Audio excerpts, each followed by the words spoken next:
damos la bienvenida al lanzamiento del libro De Corazón, Crónicas de una Odisea, presentado por la Secretaría Distrital de Salud para recordar y reconocer el esfuerzo del sector salud de Bogotá durante la pandemia por COVID-19. Y a propósito de recordar, quiero invitarlas a que hagamos un ejercicio. A la entrada de este auditorio les entregamos un tapabocas. ¿Lo tienen? Muy bien, muy bien. Quiero que por favor lo destapen y se lo pongan.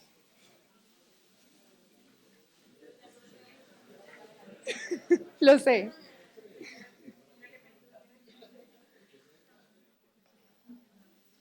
¿Ya lo tienen?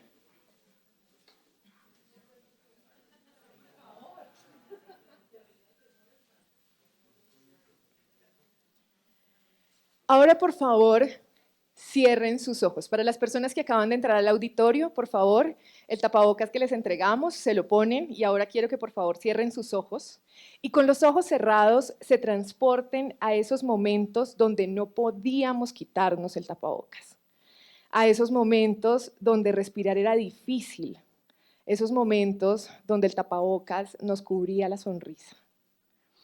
Quiero que respiren profundo y ahora abran sus ojos. Quítense el tapabocas. Vuelvan a respirar profundo, vean sus sonrisas y disfruten la maravilla de poder estar en este auditorio todos sin tapabocas. Esto que estamos haciendo es gracias al esfuerzo de todos y de todas ustedes. Un aplauso para ustedes.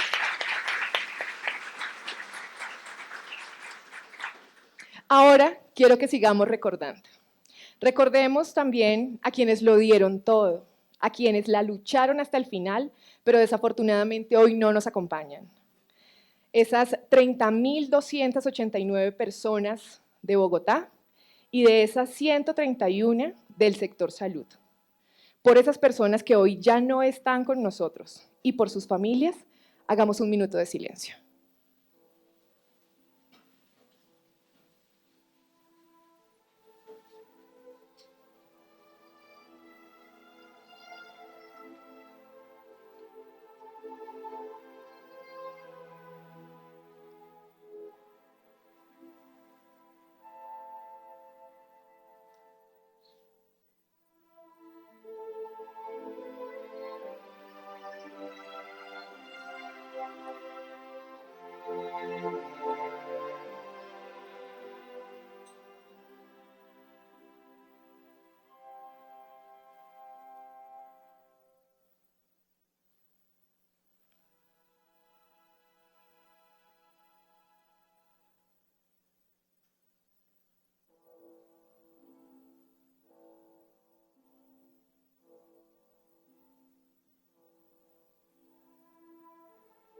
Muchas gracias. Y gracias. Hoy es un día para recordar, pero también es un día para agradecerles a todos y a todas ustedes una vez más por todo el esfuerzo, no solo de la pandemia, sino de estos 4 años de trabajo intenso. Y para entrar en materia y empezar a hablar de nuestro libro, quiero invitar a Tatiana Duplat. Tatiana es historiadora, escritora, columnista y es la autora de este libro. Tatiana, bienvenida.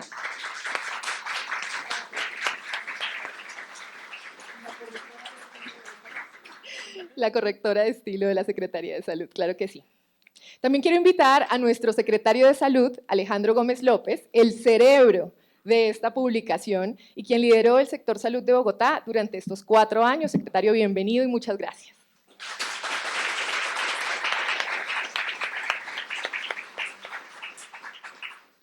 Ahora les cuento.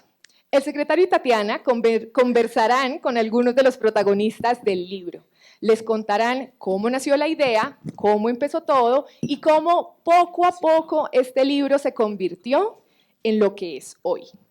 Antes de continuar, también les doy la cuñita. Al final del evento les entregaremos a cada uno y a cada una su libro.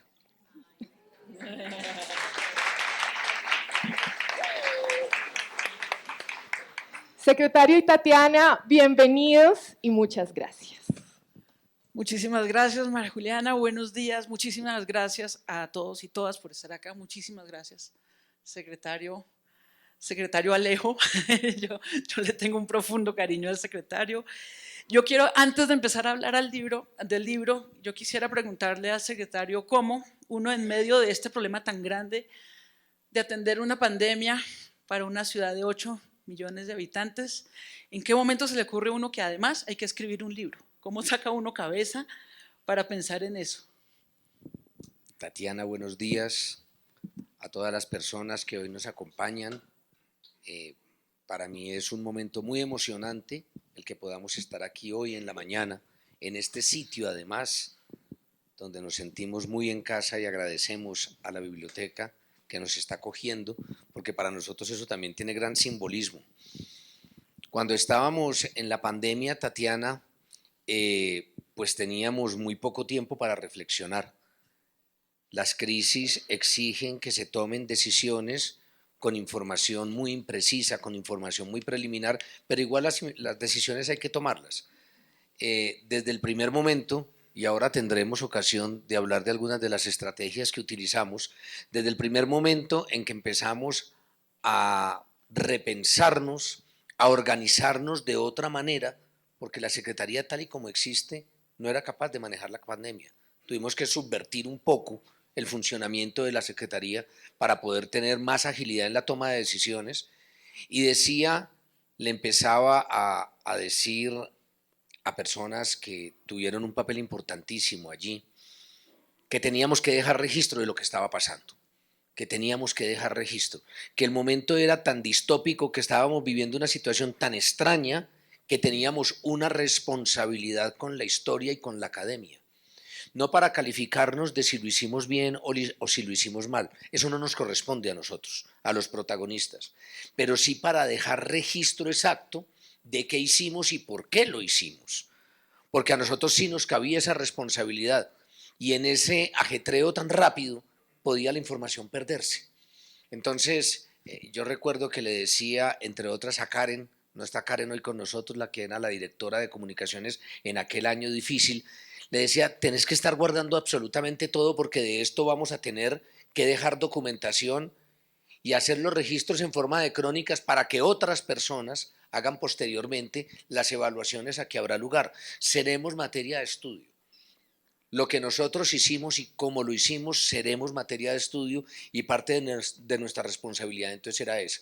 Por eso insistí tanto y esto que hoy entregamos es parte de ese ejercicio en el que tú tuviste un papel protagónico. Pues sí, yo voy a contar, me voy a tomar la libertad de contar cómo llego yo a la Secretaría de Salud, porque yo soy una historiadora, escritora, más historiadora que escritora, que ha trabajado toda la vida en bibliotecas y archivos. Yo soy una historiadora eh, comprometida con la memoria colectiva, digamos, que en historia es distinta a la historia que la memoria. La memoria es, es el sentido que comparte una comunidad sobre un hecho pasado más allá de sus documentos.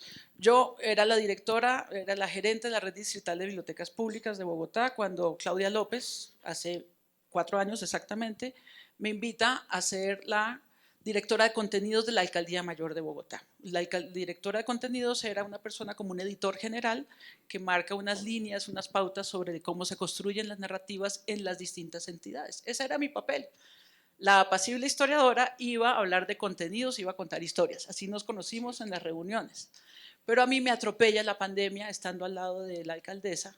Ahí empiezo a ver, llega la pandemia y empiezo a ver al secretario y a su equipo que llevaban a la alcaldía. Y yo que sí no estaba preparada para las crisis, ni las de ahora, ni las del pasado, ni las históricas, para mí era como desbordante, era angustioso ver lo que iba pasando y como tenía esa información privilegiada de estar ahí en los comités cuando ellos iban dando las primeras noticias. Yo me acuerdo cuando dijeron, vamos a tener que cerrar la ciudad. ¿Qué? Pero esta ciudad tiene 8 millones de habitantes. Vamos a tener que cerrar la ciudad. Yo dije, esto es muy grave.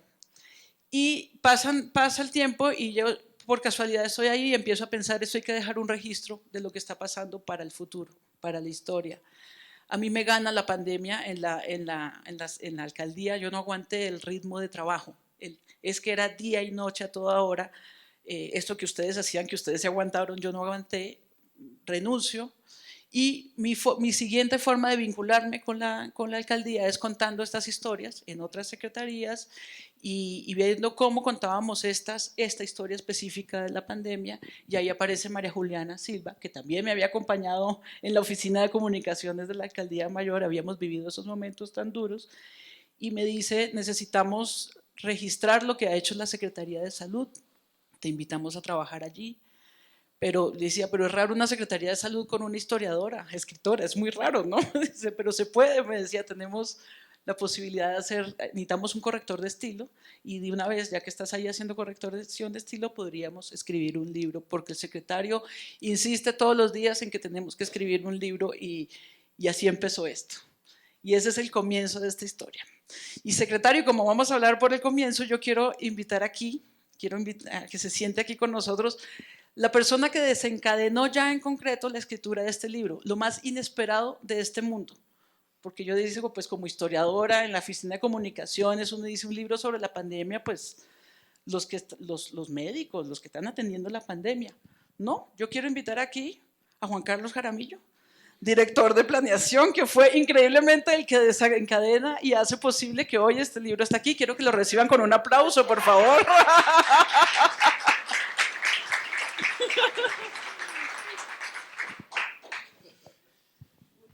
Un micrófono para ti. Gracias. Secretario, yo quiero que hablemos, que ustedes sobre todo hablen, porque el secretario empezó por ahí.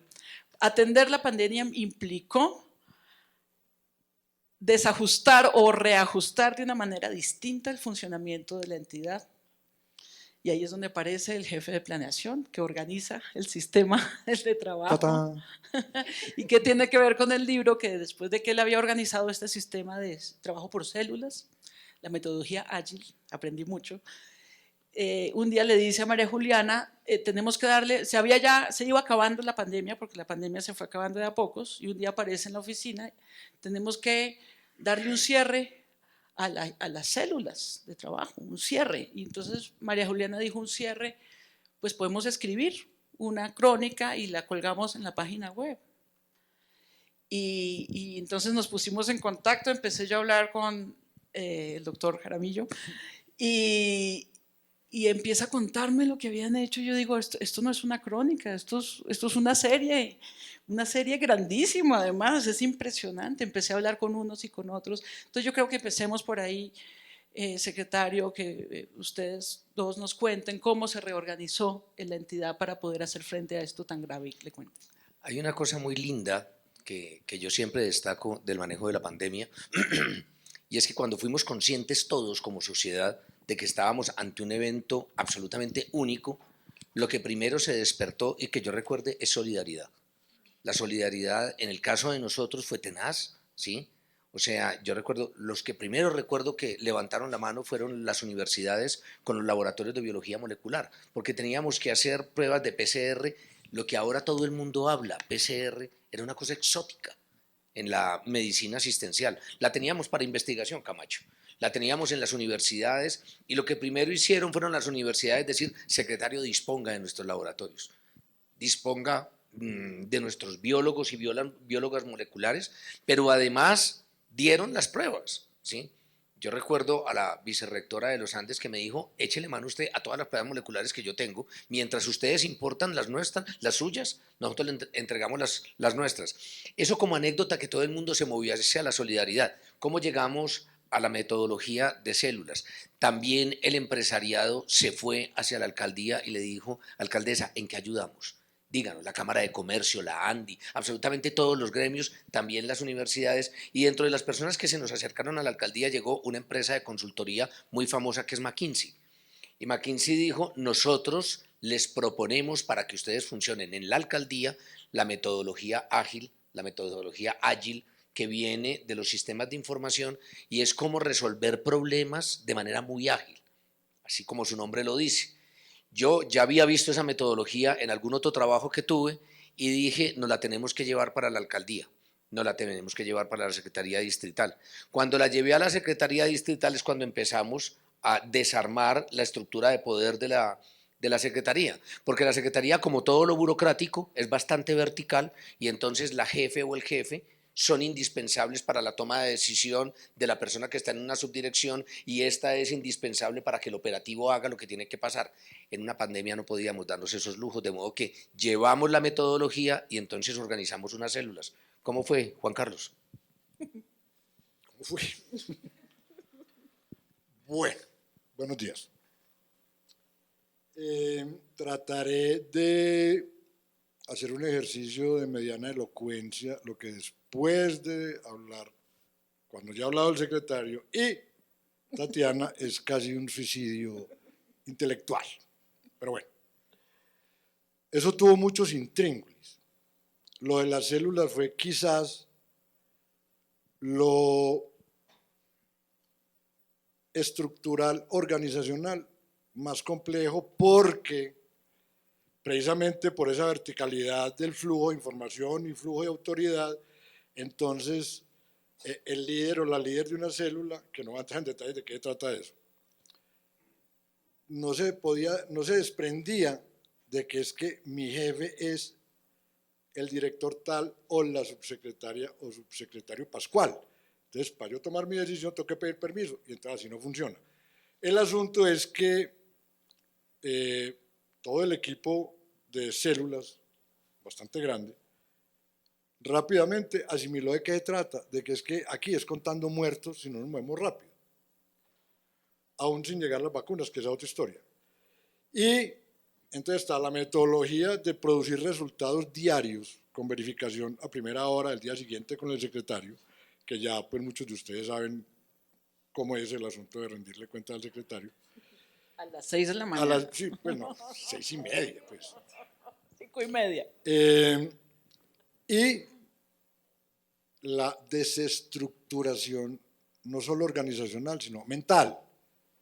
Entonces, usted es el líder o la líder y toma decisiones y no le tiene que pedir permiso a nadie, porque así no funciona. Al principio fue duro, digamos, las primeras 10 reuniones, o sea, 10 días. Ya después, como nos dimos cuenta de que el asunto era delicado, pues ya rodó. Desde el punto de vista académico, eso pues tiene su tiempo y toda su sustentación.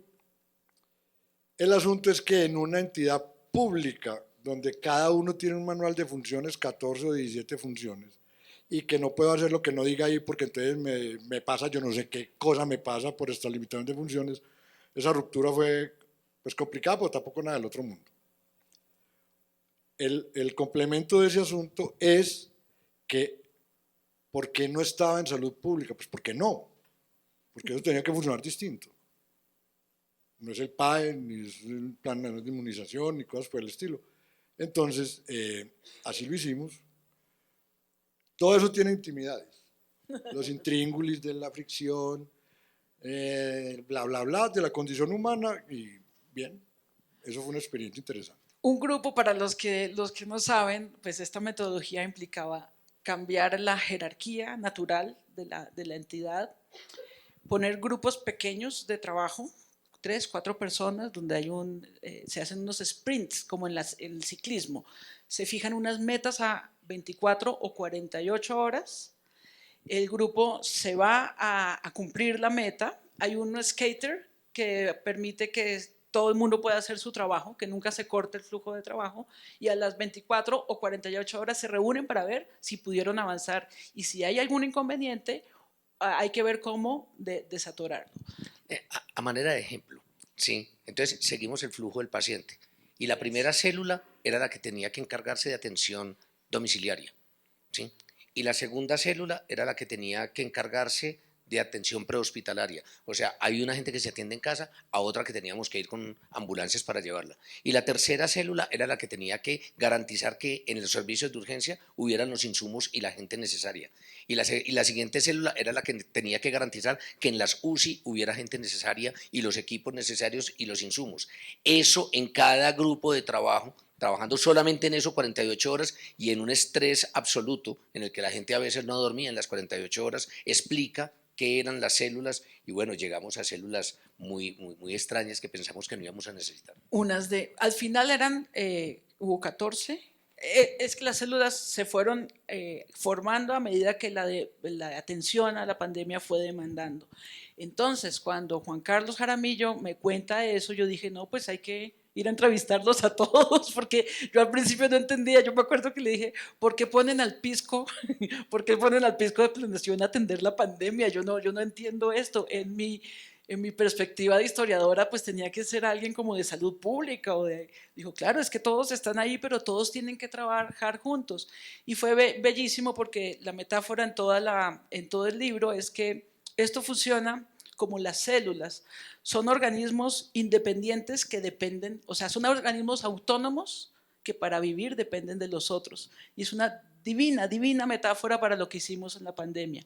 Si ustedes no hubieran trabajado así, con independencia en su campo de conocimiento, pero interdependientes de los otros, no lo hubiéramos logrado. Y fue una cosa que, de verdad, salvar a 8 millones de personas no es poquito. Juan Carlos, muchísimas gracias, porque este relato tuyo, cuando Juan Carlos me dijo hay que darle un cierre, ahí te dejo, el equipo te va a dejar el archivo de las actas que tomamos. Cada reunión por día tenía un acta, donde estaban los compromisos fijados para el día siguiente.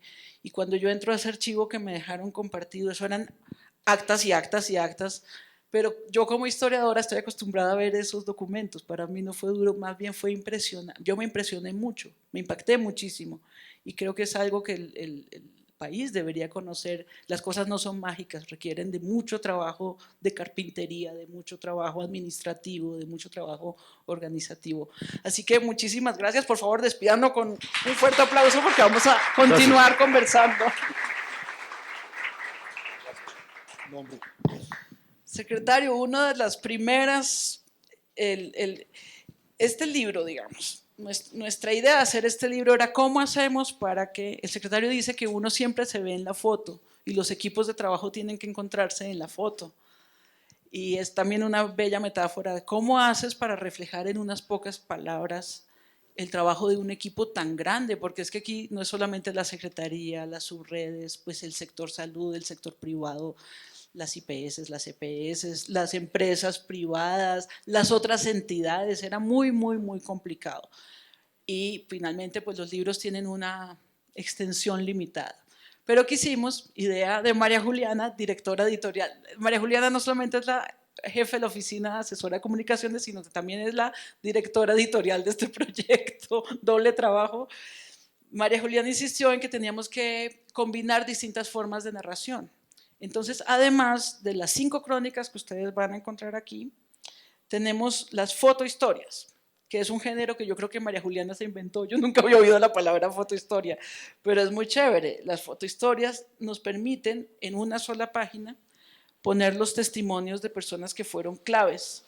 Por ejemplo, están ahí, en las fotohistorias van a aparecer, vamos a mostrarles, ahí están las fotos, los promotores del cuidado, van a aparecer las obras. Nadie se imagina que fue tan importante este tema de la construcción de infraestructura, no solo para atender la pandemia, sino para ayudar a la ciudad en la recuperación económica. Fue el plan de infraestructura más ambicioso de toda la historia de la ciudad.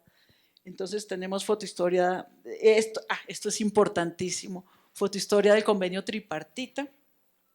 Eso también es muy vago para el público en general. ¿Qué es eso? Pues el convenio tripartita fue otra manera, así como se organizó la Secretaría de una manera distinta, el convenio tripartita con el sector privado permitió atender la pandemia, sumar voluntades y recursos para atender la pandemia sin hacer reforma en el Congreso. Eso me gusta mucho cuando lo dice el secretario, sin conflictos, sin nada. Se pusieron de acuerdo y atendieron la pandemia juntos. Y el gran reto, esto también nos pareció importante, el gran reto de asumir la vacunación, pues no solo era ir y vacunar, sino el soporte administrativo que hubo detrás de esto es enorme. Esta es una manera, las fotohistorias, de mostrar ese trabajo invisible. Igual, por ejemplo, la oficina jurídica.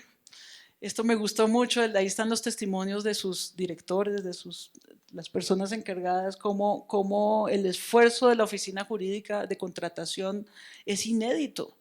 Resolver en unas pocas semanas, en unos pocos meses, una cantidad de escollos administrativos para comprar insumos, para contratar personal, para comprar ventiladores que ni siquiera existían en el mercado. Pues bueno, ahí están, son 6 fotohistorias, además de las 5 crónicas, ¿no? Y ¿qué nos queda de todo esto, de toda la atención del pasado y de la experiencia de atender la pandemia? Pues nos queda el modelo territorial de salud, salud a mi barrio, salud a mi vereda, que va a cambiar, que ya cambió la forma de llevar servicios y de relacionarse con las comunidades en los territorios respecto al fenómeno de salud y enfermedad. Aprendí a decirlo bien, ¿verdad, Julián? El fenómeno de salud y enfermedad. Ese es el futuro y por eso es la última parte del libro. Y bueno, secretario, yo creo que vamos a continuar trayendo invitados sorpresa. Por supuesto. Uno de los hechos más dramáticos cuando empezó la pandemia era que no, según los cálculos de la gente que hacía los cálculos, no iban a alcanzar las UCI para atender a toda la gente y que los momentos más dramáticos se iban a vivir en la UCI. Yo quiero llamar aquí al doctor Guillermo Ortiz. Por favor, recíbanlo con un aplauso.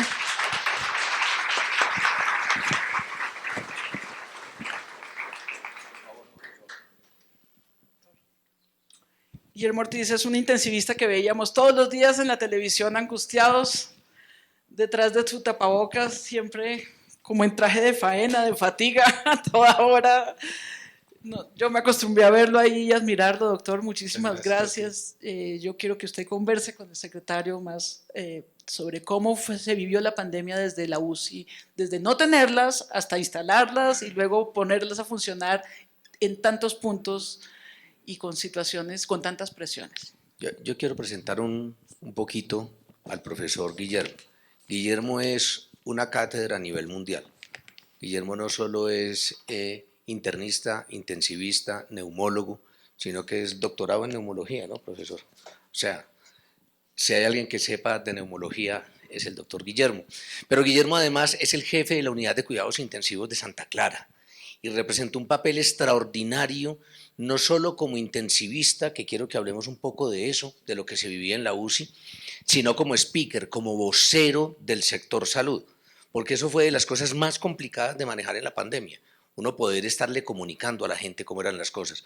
Guillermo y yo tenemos horarios similares. Guillermo es de esos profesores que llega a hacer ronda a la UCI a las 4 de la mañana, ¿no? Entonces, para cuando nosotros estábamos conversando a primera hora, eran las 5 de la mañana, ya yo sabía cuántas camas había, ya yo sabía qué altas podía dar, ya yo sabía cuánto iba a ingresar. Y la percepción que se tiene en la UCI a las 5 de la mañana determina mucho cómo va a ser el día. ¿Cómo es eso, profe? Cuénteme. Sí, no, yo creo que primero una reflexión inicial ahorita que no venía preparado, pero oyéndolos hablar, es que vivimos una realidad prospectiva llena de incertidumbre tomando decisiones y muchos análisis se hacen retrospectivos y con altísima certidumbre. Entonces un poco el registrar lo que vivimos de manera prospectiva refleja todas las dudas que tuvimos en el día a día. Yo pues llevo casi 30 años haciendo cuidado intensivo y yo creo que el COVID fue una absoluta lección de humildad, de encontrarnos una enfermedad que por su magnitud y por sus características compartía algunas cosas, pero era diferente y nos obligaba a tomar decisiones en el día a día en la que no conocíamos muchos aspectos de la enfermedad.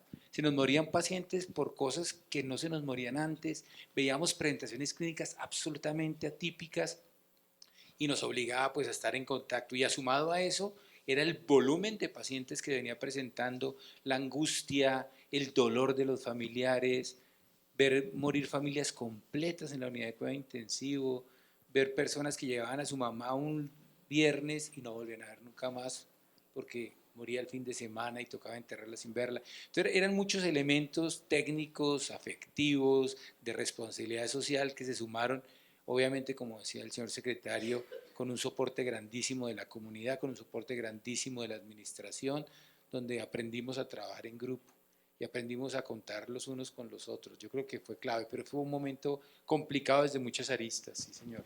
Con Guillermo yo hablaba todos los días, además, porque hubo una explosión de buenas ideas, ¿sí? a todo el mundo se le ocurrió que tenía una cura milagrosa contra la enfermedad y entonces tenía yo que pasarlo por el sedazo de la academia y me decía Guillermo que es de una ortodoxia absurda, ¿sí? Espérese que lo vamos a consultar con el resto de colegas. Guillermo hablaba todos los días con el mundo entero, ¿sí? A ver qué estaban haciendo en Londres, qué estaban haciendo en Estados Unidos, qué estaban haciendo en Francia, qué hacía Alemania, qué estaban haciendo en Italia, para ver qué podíamos sacar en claro de las grandes ideas que a todo el mundo se le iban ocurriendo y sobre eso hablábamos permanentemente. Pero hay un tema, doctor Guillermo, que a mí me llama la atención en la figura suya. Ustedes recordarán la enorme tensión comunicacional y política que la pandemia desató entre Claudia López y el presidente Duque. Bueno, Guillermo estaba el mismo día en las cámaras de presidencia y en las cámaras nuestras. Tenía la capacidad de estar con los dos equipos y tenía la entereza de hablar siempre de ciencia en los dos equipos. Esa labor de vocero del sector salud, de la alta complejidad del sector salud, ¿cómo la vivió usted, doctor? Digamos que entendimos que desde la academia hay una responsabilidad social. Y hay una responsabilidad social diciendo la verdad.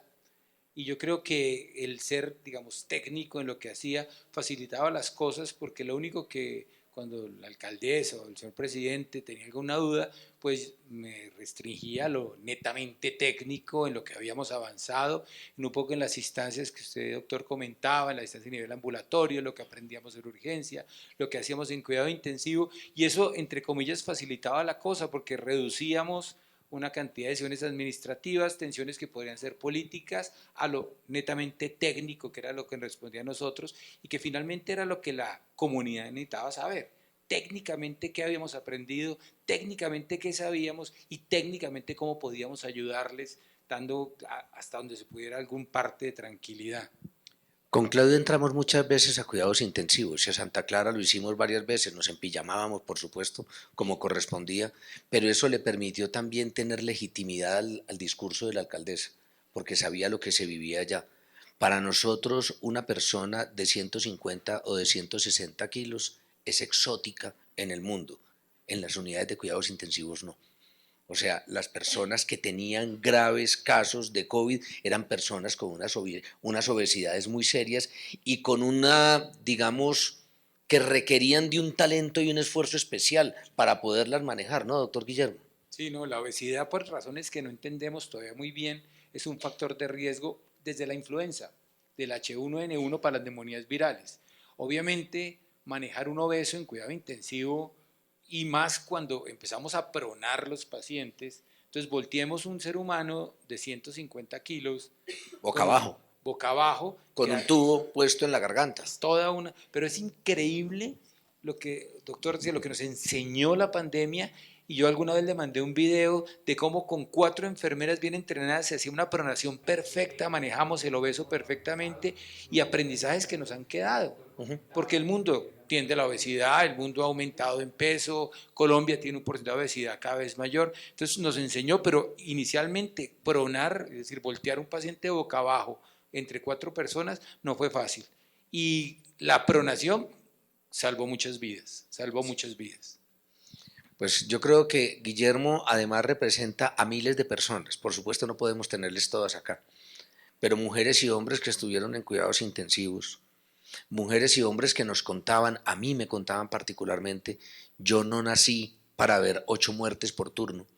Uno normalmente veía 3 muertes por semana, ¿no, Guillermo? Sí, no, Y había turnos de 8 muertes. O sea, eso afectó a la gente, estar absolutamente encerrados. Lo que hizo el equipo de enfermería con las cámaras de los teléfonos, fue una cosa increíble, pues fue una cosa extraordinaria.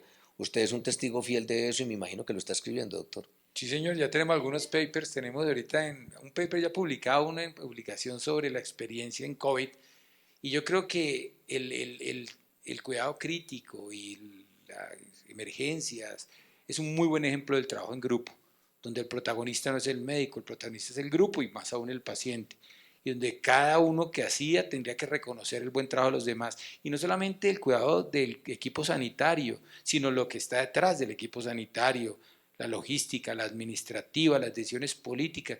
Yo creo que una de las grandes aprendizajes del COVID es entender que si todos queremos lo mismo y tenemos buena fe, trabajar en equipo es una decisión. Es una decisión.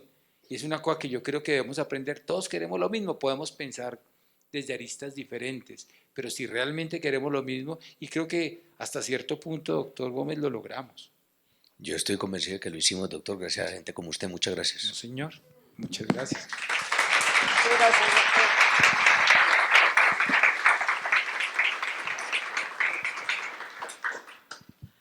Bueno, secretario, un propósito también de este libro fue resaltar la labor de personas que normalmente no se ven, que son invisibles, que son fundamentales para atender la pandemia, pero no es inmediato el reconocimiento para la gente. Yo quisiera que nos acompañara aquí en este momento Claudia Pacheco. ¿Dónde está por ahí? ¿Dónde está Claudia? Por favor, Claudia, recibámosla. Es la referente distrital de estadísticas vitales.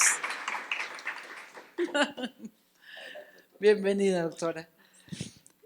Para mí también aprendí tanto estos años, de verdad, fue maravilloso confirmar y constatar que todo lo que se hace en la Secretaría, antes, durante y después de la pandemia, pues está sustentado por la evidencia. Y esa evidencia, se gastan muchísimos recursos, tiempo, cabeza, inteligencia en recoger las evidencias y en hacer estas estadísticas vitales. Claudia me enseñó que de las estadísticas vitales, o sea, de la muerte, se aprende mucho cómo mantener la vida. Eso fue lo que aprendí en la entrevista, porque era tan vital saber cómo había muerto, cómo había fallecido una persona, para luego tomar decisiones sobre cómo prevenir o cuidar la vida de los que están vivos. Y también aprendí, y está aquí en la crónica, lo importante que era defender, y ella fue una defensora a ultranza de la dignidad de las personas aunque hayan fallecido. Eso para mí también fue revelador.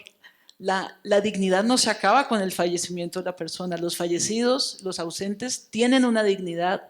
Las comunidades indígenas, los guajiros, sí que le dan importancia a esto, la dignidad de las personas. Ellos permanecen en su dignidad y en el recuerdo. Entonces, por eso hay un capítulo que se llama La dignidad del fallecido. Claudia, yo quiero que conversen con el secretario sobre qué significó atender el manejo de fallecidos durante la pandemia y por qué fue tan crítico para salvar y para proteger la vida de otras personas también. En nuestra cultura la muerte es un poco mítica. Enfrentarnos a la muerte para nosotros es muy difícil, la mayoría de nosotros la negamos. Pero cuando ella acontece es una catástrofe para la familia, pero una catástrofe. O sea, saber qué hacer con el cuerpo de un ser querido en un apartamento o en una casa, por alguna razón morimos de noche y nos gusta más morir los fines de semana donde todo es más complejo, eso es una catástrofe. Y nunca habíamos vivido tanto con la muerte como con el COVID. Y Claudia lidera un equipo extraordinario que no lo conozco sino en la ciudad de Bogotá. Y es que nosotros tenemos unos equipos que pueden visitar esas familias y solucionar esos problemas, equipos médicos por demás, pero además de contención en salud mental. Doctora Pacheco, ¿qué fue la muerte en el COVID? Bueno, buenos días. Pues la muerte en el COVID fue algo muy traumático para todos. No solamente para los familiares que estaban ahí con sus muertos, sino para nosotros de la salud, porque a uno le afecta la muerte. Y como decía muy bien Tatiana, pues toca humanizar esa muerte. Tengo un equipo, como lo dice el doctor, el señor secretario, es el Grupo de Gestión Humanizada para la Atención de la Defunción, Grupo GAD, muy conocido por todos como el Grupo Quincy, ¿sí? Y son los encargados de ir a las casas y pues ver el muerto, por qué se muere el muerto, pero adicionalmente en el COVID pasó algo que cambió totalmente lo que veníamos manejando con los muertos y fue el embalaje de ese muerto, ¿sí? Embalar un muerto de una manera que era muy técnica, ¿cierto? Tenía un método para hacerlo, pero adicionalmente… Embalaje es un poco envolverlo, ¿no? Envolverlo, sí señor. Es como la mortaja. Como una mortaja, pero en plástico, ¿sí? Y ese plástico tenía que tener unas especificaciones para que no se contagiara el resto de las personas y pues no había nada escrito de cuánto tiempo dura contagiado un muerto, ¿sí? Porque es que no existe en la literatura. Entonces tocó tomar medidas desde el ministerio que saca los lineamientos del manejo del cadáver y explicarle a la familia primero que toca embalarlo, Segundo, que no hay un rito religioso. Y eso también es muy doloroso para la familia, porque ese rito religioso es el que ayuda al desprendimiento de ese ser querido. Y ver que se llevan a su familiar en una bolsa y no lo vuelven a ver, sino que al comienzo todo era cremado, entonces sus cenizas, y después ya cambia a inhumación y a cremación, ¿cierto? Pero no lo pueden volver a ver, o sea, ya no está acompañando a nadie a la familia, entonces eso creo que fue de mucho dolor para todos. Traté casos de familiares, papás de niños, niñas que me llamaban a decirme, doctora, déjeme ver a mi hijo, y poder, uno tener que decirle, no puede, eso dolía mucho. Yo recuerdo, Luis Fernando, tuvimos en Meissen, tuvimos un problema de orden público, cuando alguna persona murió y sus deudos, bajo efectos del licor, armaron una pequeña sonada, porque claro, lo primero que pasa ante la muerte es una negación, y si uno no puede ver ni siquiera el cadáver de su madre o de su padre, pues elaborar ese duelo es una cosa muy complicada. De modo que yo creo que lo que dice la doctora Pacheco, digamos que nos pone de presente una deuda que nosotros, las autoridades de salud, le impusimos a la sociedad y que yo siento todavía como un peso, y es que no les permitimos elaborar el duelo. Yo creo que hay duelos no elaborados, uno no puede tener 3.700 muertes en una ciudad, 3.700 familias que no vieron a sus deudos, que en muchos casos, como dice la doctora Claudia, entraron un día a un servicio de urgencias, la gente le tenía pánico a que los intubáramos, ¿no, Guillermo? O sea, cuando a la gente le decían, vamos a tener que proceder con una intubación, se sentían muertos ya. Decían, yo no quiero que me intuben, bajo ninguna circunstancia. Y esa persona entraba a una unidad de cuidados intensivos, a veces 20 días, y a los 20 días les entregaban un certificado de defunción y 3 días más tarde una bolsa con cenizas. Muy complicado, pero sobre todo lo que hace Quincy en los hogares me parece de un valor tenaz. Y no solo en los hogares. ¿Y qué hace uno cuando una persona muere en un supermercado? ¿Y qué hace uno cuando una persona muere en un centro comercial? ¿Cómo se maneja eso? Eso lo maneja el equipo de Claudia. Sí, señor. Y realmente es un trabajo que a veces no se ve, no se nota, pero es muy grande. Yo por eso con el grupo Quincy vivo siempre agradecida. Nos toca trabajar mucho, las 24 horas al día, los 7 días a la semana, pero creo que vale la pena porque al fin y al cabo la muerte acerca a las personas hacia todo lo que es el evento en salud. Y pues ese es el final, ¿no? Es el final de todo ser. O sea, yo por eso también a veces discuto con los médicos en las IPS, les digo, la defunción, el certificado de la defunción es el último acto médico que hace uno. Y esa certificación debe quedar en la historia clínica. Porque encontrábamos muchas veces que falleció, pero no había nada escrito en la historia, por Dios. Si falleció, ese es el último acto médico que yo tuve con ese paciente, su certificación de su defunción. Muchos, como decía el doctor, no querían ir a las instituciones a morir, decían yo prefiero morir en casa, y cuando íbamos con el grupo Quincy a la casa y decían, pero ¿por qué no fue a la institución? No, porque es que él quería morir aquí en la casa. Y lo tenían claro, quiero morir en la casa, no quiero morir allá solo. Estamos en libro de recuerdos y hay una anécdota que es muy importante. En los momentos más difíciles, nuestros consejos de gobierno no entraba sino la alcaldesa y los 16 secretarios de despacho, y dejábamos los celulares afuera y las personas que nos asistían se tenían que quedar afuera. Una tarde que estábamos, tal vez un viernes, ¿sí?, entra Carolina Franco, que era mi asistente en ese momento, y entró al Consejo de Gobierno, lo cual estaba absolutamente prohibido, pues había guardias afuera para que no entraran. Me dice, te tienes que salir, jefe, te tienes que salir. Y me entrega el celular y me dicen algo que no pensé que me iba a pasar. Me dijeron, se nos acabó la capacidad que tenemos para atender los muertos. O sea, la capacidad de cremación de Bogotá ha llegado a un límite y se están generando más cadáveres que la disponibilidad que tenemos de hornos crematorios. Esa fue una anécdota importante, ¿no, doctora Claudia? Sí, señor. Sí, claro, teníamos Yo que pensé ver que todo nada eso. más me podía pasar, bueno, me quedé sin hornos crematorios. Sí, y nos tocó empezar a hacer seguimiento. Entonces, ¿qué vamos a hacer? Pues ampliar esa capacidad, ver qué hacemos con la UAS, entonces trabajar para congelar esos cadáveres en contenedores mientras que íbamos evacuando.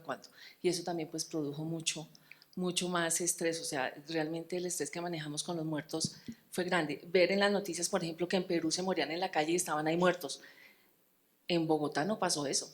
Yo No creo que tuvimos fue un de los carro. países y la ciudad que mejor manejó los muertos. No tuvimos un Nunca, solo cadáver nunca. que estuviera mal dispuesto, y ese que fue una de las crisis, la superamos, todas las superamos, ¿sí?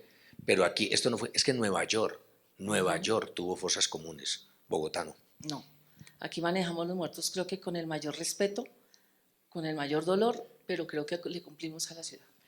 Doctora, yo creo que es muy importante lo que le queda a la ciudad de esta experiencia, y es que el proceso, el procedimiento para expedir el certificado de defunción y luego la licencia, ¿no?, de inhumación, exhumación, cambió para siempre y se mejoró. Yo creo que eso es bueno resaltarlo porque es un cambio grande, ¿no?, para la ciudad. Sí, actualmente ya se hace en línea, antes tenían que venir hasta acá los tramitadores, esa es otra cosa que lo voy a decir, pero a mí me parecía perversa, ¿cierto? La parte de las funerarias, cómo deshumanizaron y se aprovecharon de las personas en esos momentos. En ese momento te puedo decir que eso cambió, ya está en línea, ya los mismos familiares pueden hacer sus trámites y eso también pues ayuda a que el familiar tenga más tranquilidad en que está haciendo las cosas con su muerto, ¿cierto? Con su familia. Muchísimas gracias, por Gracias, favor, un doctora Claudia. aplauso para ella y a través de ella, para todo su equipo.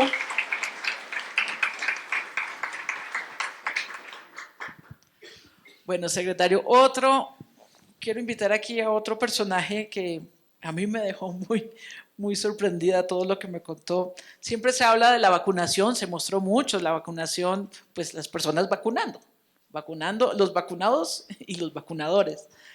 Pero yo quisiera que invitáramos aquí a Mauro Bejarano, es el almacenista de la Secretaría Distrital de Salud.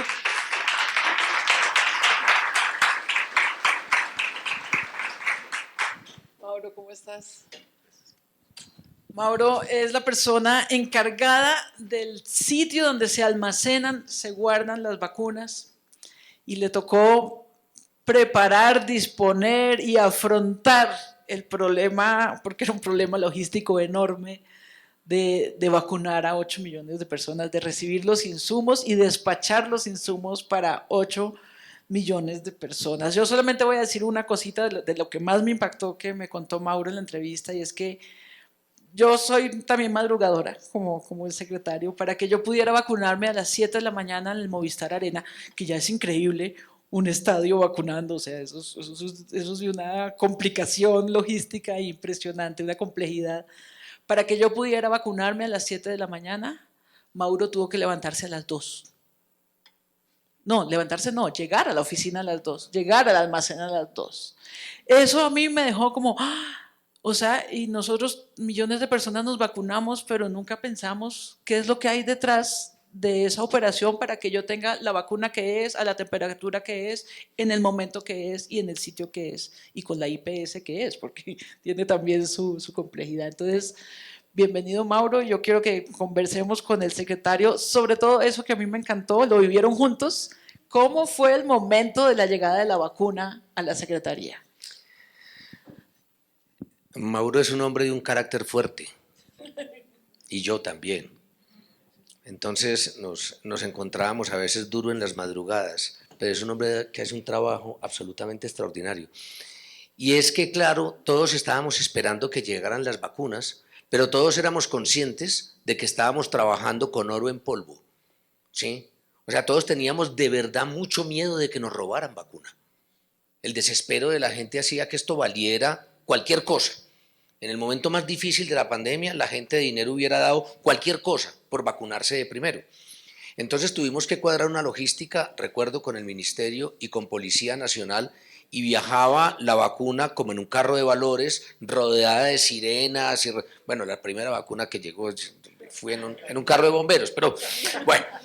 Pero más allá de lo que es puramente espectacular, que eran mensajes políticos también, cómo negarlo, había una parte logística muy complicada, porque hubo una maldita vacuna que nos llegó a menos 70 grados centígrados. Eso es más o menos temperatura espacial. Y hay que vestirse como un astronauta para poder manejar esa vaina, ¿no?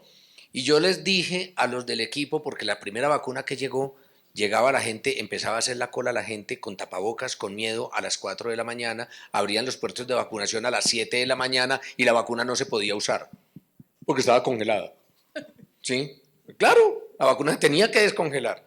Entonces le impuse la responsabilidad a todo el equipo de vacunación de que el biológico tenía que llegar físicamente a los puestos de vacunación entre 2 de la mañana y 5 de la mañana, y con eso destruí la vida familiar de muchas personas, entre ellas Mauricio. ¿Cómo fue esa experiencia, Mauricio? Gracias. Bueno, señor secretario, ¿se acuerda cuando recibimos esta vacuna en especial, que era la vacuna Pfizer? Esta vacuna Pfizer tiene una característica muy especial a diferencia de las vacunas convencionales. ¿Cuál era la característica diferente? Que era una de forma de almacenamiento de ultracongelación, que era de menos 60 grados a menos 90 grados, que nos tocaba pues con un traje especial, con una careta, con unos guantes especiales para no tener contacto, de tener algún tipo de quemaduras, ¿sí? Porque lo recibíamos embalados desde unas de Bélgica y las otras que ya las embalaban desde ministerio, era un hielo seco. Entonces, esta vacuna, al tener este tipo de características tan diferente, era, digámoslo, como un problema, porque tenía otro proceso que era pasarlo de estado sólido a estado líquido, que es lo que llamaba el laboratorio fabricante el atemperamiento. Para ese temperamiento tenía que llevarse un proceso de 3 a 4 horas, que era lo que indicaba el laboratorio. Y adicional, corríamos sobre el tiempo, porque tenía 5 días de vida útil para poderla gastar. Después de 5 días, ya la vacuna no servía. Hoy en día, pues ya tiene otro proceso distinto por investigaciones de esta vacuna, por sus propiedades de estabilidad, que ya tiene 30 días para su ventana de uso. Posterior a eso, pues, o sea, eso era trabajo, ¿sí? Indispensable. Llegan las otras vacunas, más trabajo, más esfuerzo. Fue la vacuna Sinovac, la Moderna, la AstraZeneca. Pues llegó un momento... Todas, Mauro, con una cadena de frío distinta. ¿Sí? Correcto. Uno tener que entregar 4 tipos de vacuna contra la misma enfermedad, pero que tienen temperaturas y tienen termos distintos y tiempos de aplicación diferentes. ¿Ah? Sí, señor. Entonces, lo que decía, el tiempo era corriendo, salíamos, o sea, el grupo salíamos a las 11:30 de la noche a la secretaría y teníamos que estar a las 2 de la mañana en la secretaría. No solamente para el tema de las vacunas, antes de ese proceso tenía que haber un atemperamiento de los paquetes fríos y las cajas térmicas para poder realizar el embalaje y poderlas cerrar y entregárselo al operador para que lo distribuyera a las diferentes IPS. La primera IPS la recibía a las 3:30 de la mañana.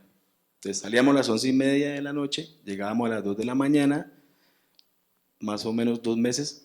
Fue un impacto duro para mí por no ver a mis hijas durante dos meses y a mi esposa.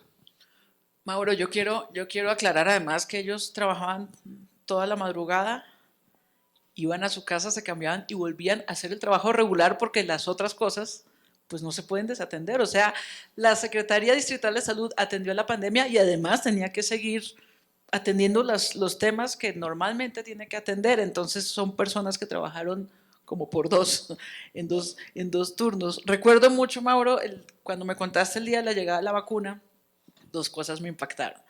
Uno, el orgullo de las hijas, de la familia, porque pues esto era un hecho histórico, nacional, cámaras de televisión se sentaron a ver a Mauro en la televisión, apareció la imagen y me decía Mauro, pues claro, con ese traje y la máscara y los guantes, nadie No lo reconocieron. Nadie va a saber Ya mis qué hijas no me van a conocer. Pero yo creo que ese orgullo para las niñas de saber que ese señor disfrazado ahí es mi papá, pues es muy diciente, ¿no? Por lo menos ya se sabe que en el libro está mi nombre y dicen, ah, sí, era mi papá. Hay una anécdota, Mauro, que me gusta que compartamos aquí con las personas que nos están acompañando. Entonces la bendita vacuna de los menos 70 necesita, ¿se imaginan ustedes las neveras? Para uno lograr menos 70 grados centígrados se necesitan unos ultracongeladores. Y nos dijo el gobierno nacional, no se preocupe, secretario, cuente con 10 ultracongeladores. Bien, ministro, chévere. ¿Cuántos han llegado? Finalmente nos llegaron 1 nomás del ministerio y los 3 últimos llegaron. 1, de los 10, 1. 10. Pero del IDVI sacamos 1, ¿no, doctor Camacho? También la Fundación Santa Fe nos prestó otro, nosotros teníamos otro, igual teníamos 4 ultracongeladores, nunca llegó suficiente vacuna como para llenar los 4 ultracongeladores. Pero yo recuerdo que también cuando nos dijo eso el ministro, porque además el ministro nos lo decía por ruedas de prensa, y entonces a mí me llamaba inmediatamente alguien desde la alcaldía y me decía, bueno querido, ¿y entonces qué vas a hacer? No, yo sí, alcaldesa, yo dispongo. Espérese que yo me levanto los ultracongeladores en alguna parte. El manejo de esos ultracongeladores y lo que tuvimos que hacer en el depósito nuestro fue también una labor de ingeniería importante. ¿Ah? Claro, eso fue o sea, nosotros podemos decir que después el ministerio nos visitó y fuimos los mejores a nivel Colombia, que ya estábamos listos, faltan los ultracongeladores. Teníamos toda la infraestructura lista, con todo lo que sucedía la norma. Y es tan chistoso que después llegaba el ministerio y decía, digamos, a Cundinamarca, vayan miren el modelo de allá de la Secretaría, que así tiene que ser para todos. Eso le correspondía a Bogotá, como ciudad capital le corresponde ser el ejemplo para el resto del país, y yo creo que en el grupo de vacunación y sobre todo en la bodega de vacunación y distribución hicieron un gran trabajo, Mauro, usted y la gente que trabajaron allá. Muchas gracias. Gracias. A usted.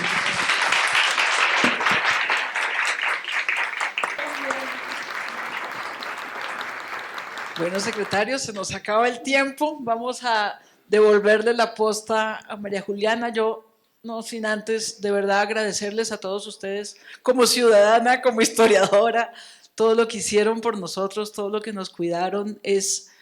Yo digo que de estos procesos de escribir estos libros, la que más enriquece soy yo, porque a mí es la que me quedan las lecciones de entereza, de responsabilidad, poner el conocimiento científico por encima de todo es algo que muy valioso que me queda a mí como enseñanza para el resto de la vida. Así que muchas gracias, María Juliana, muchas gracias, secretario, por permitirme escribir estas historias.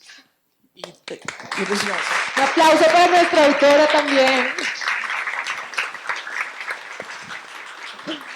Bueno, muchas gracias a Tatiana, al secretario, a nuestros invitados. Ahora quiero invitar a Sandra Angulo.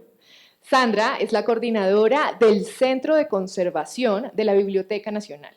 Es nuestra anfitriona en la mañana de hoy y quiero agradecerle especialmente y a todo el equipo de la Biblioteca Nacional por acogernos en este lugar encargado de conservar la memoria histórica del país. Gracias por recibirnos para hacer este lanzamiento de este libro que es tan importante y especial para todos nosotros. Quisiéramos unas palabras.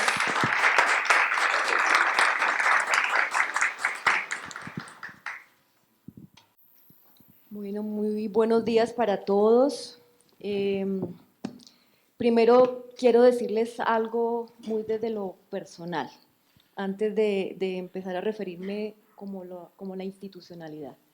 Y es que me siento profundamente orgullosa, profundamente agradecida con todos ustedes, con el trabajo de salud. Voy a decirlo de grosso modo, salud en la ciudad. Cuando enfrentamos esa circunstancia, ¿no?, que nos tocó a buena parte del planeta. Como bogotana adoptada, vivo acá hace 40 años, vuelvo y digo, me siento profundamente agradecida con todos ustedes, con todo el sector salud, con todos los que de una u otra manera estuvieron ahí para protegernos aquí en Bogotá y en general a Colombia, como ustedes lo han contado, que fue un trabajo mancomunado con el país.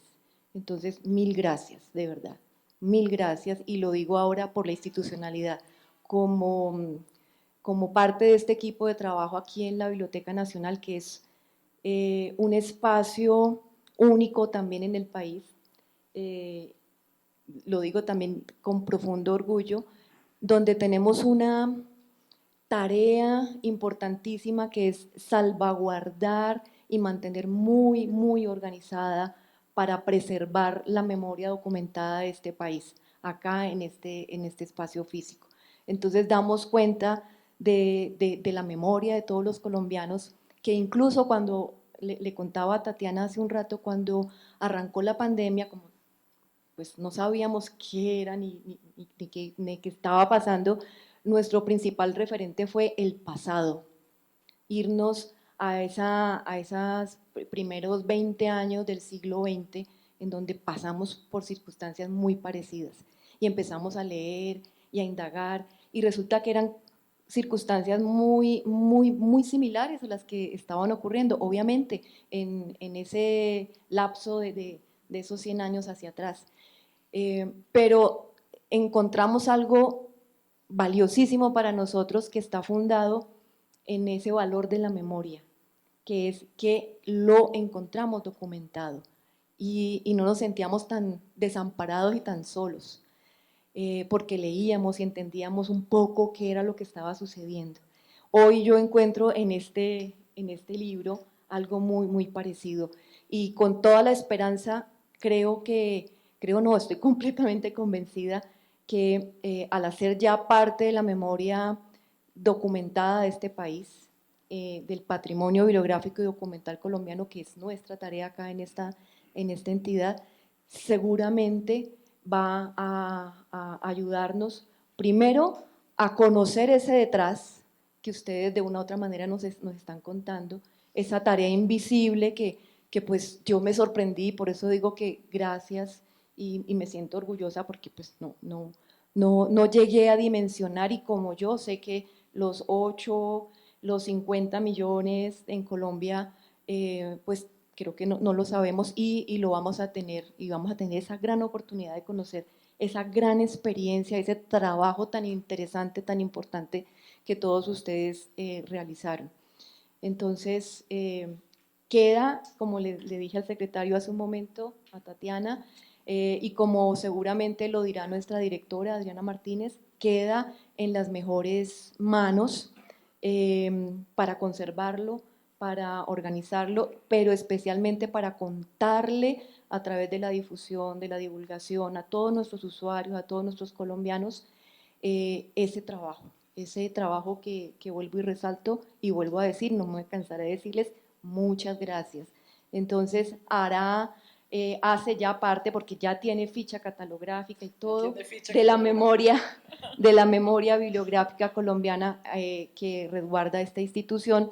Valga la pena recordar, es una institución que desde 1777 está haciendo este trabajo para nosotros los colombianos, salvaguardando incluso patrimonio desde 1480, 12 años incluso antes de que llegase Colón acá a estas tierras. Entonces, es uno más de este patrimonio. Muchísimas gracias por entender y escoger la Biblioteca Nacional como ese recinto de la memoria que va a cuidar y a custodiar y sobre todo a difundir muy bien el conocimiento que está ahí. Muchas gracias.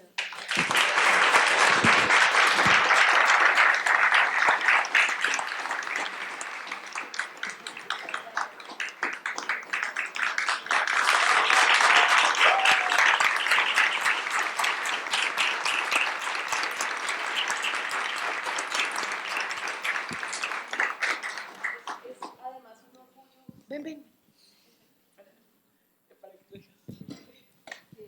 Les decía, es además un orgullo porque desde mi trabajo aquí en la biblioteca, en el Centro de Conservación, hicimos algo parecido. Bueno, me excedo quizás diciendo algo parecido, porque nosotros cuidamos la conservación de ese legado del patrimonio bibliográfico y documental colombiano aquí en la biblioteca. Entonces, nos tocó también enfrentar desde entender qué era lo que estaba pasando para empezar a diseñar los protocolos de bioseguridad para los empleados y los usuarios de todas las bibliotecas de la Red Nacional de Bibliotecas Públicas del país, y que no es nada pequeña porque es una red ya casi nos estamos acercando a las 1.600 bibliotecas en el país, pero adicionalmente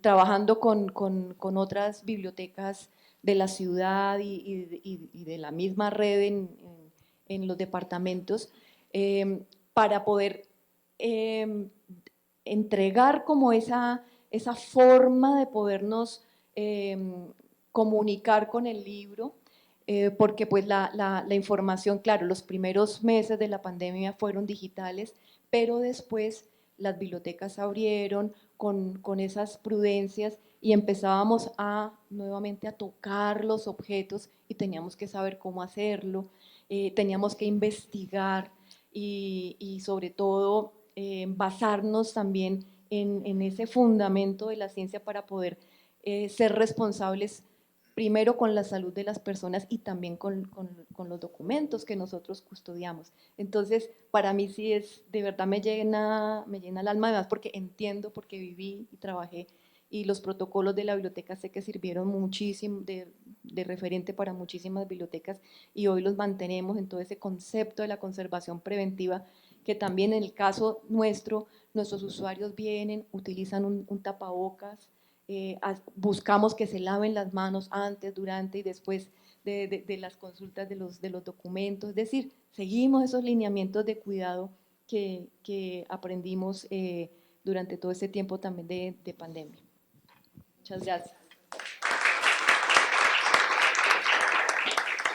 Muchas gracias, Sandra. También, por favor, a Adriana, la directora de la biblioteca, muchas gracias nuevamente por acogernos. Secretario, ya para terminar, ya hablamos del libro, pero cuéntenos también por qué para usted que este libro llegue, además del personal del sector salud, llegue a estos espacios, a las bibliotecas.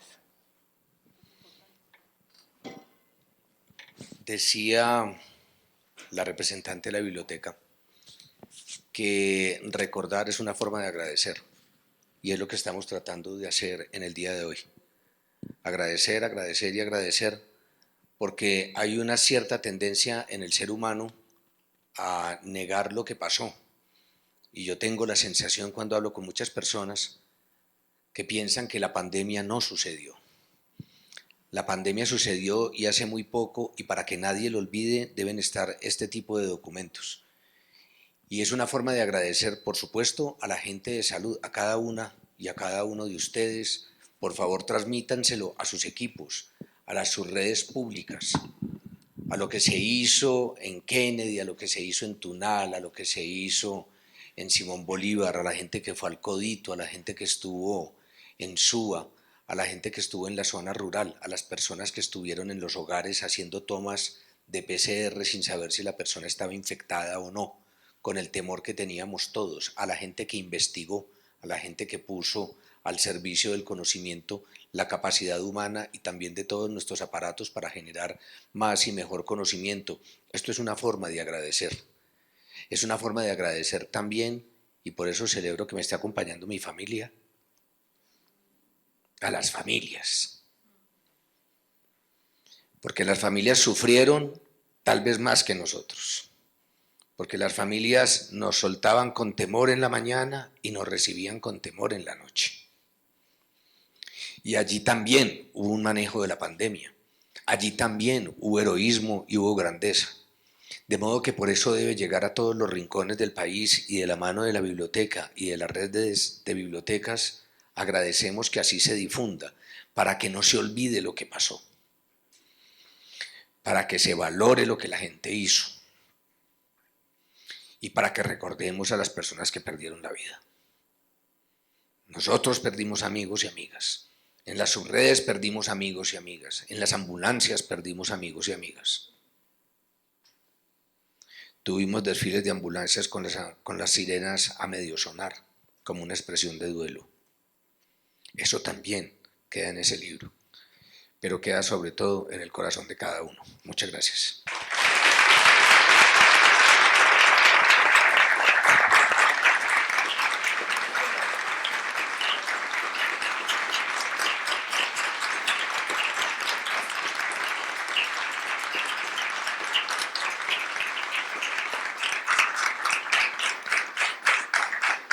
Bueno, nuevamente muchas gracias a todos y a todas por acompañarnos en la mañana de hoy. De corazón, esperamos que disfruten el libro.